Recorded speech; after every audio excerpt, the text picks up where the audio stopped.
উত্তর দমদমে নির্বাচনের উত্তাপ ক্রমশ চড়ছে। বর্ণাঢ্য শোভাযাত্রা আর কর্মী সমর্থকদের ঢল নিয়ে মনোনয়ন জমা দিলেন বিজেপি প্রার্থী সৌরভ শিকদার। আত্মবিশ্বাসী সুরেই তিনি জানালেন মানুষের ব্যাপক সমর্থন রয়েছে তার পাশে, আর সেই ভরসাতেই জয়ের ব্যাপারে তিনি শতভাগ আশাবাদী। ভোটের লড়াইয়ে উত্তর দমদমে এখন বাড়ছে রাজনৈতিক টানটান উত্তেজনা।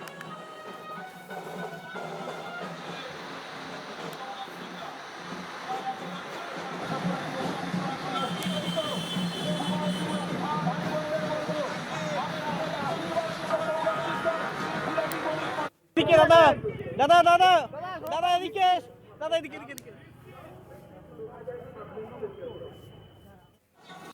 আপনাদের মাধ্যমে বলি, রাস্তায় অভূতপূর্ব লোকের এত সাড়া, আমার আসতে দেরি হয়ে গেল। ওই জন্যে মানুষ দাঁড় করিয়ে করিয়ে কথা বলছেন। জয়ের ব্যাপারে আমি আশাবাদী নয়, পুরো নিশ্চিত।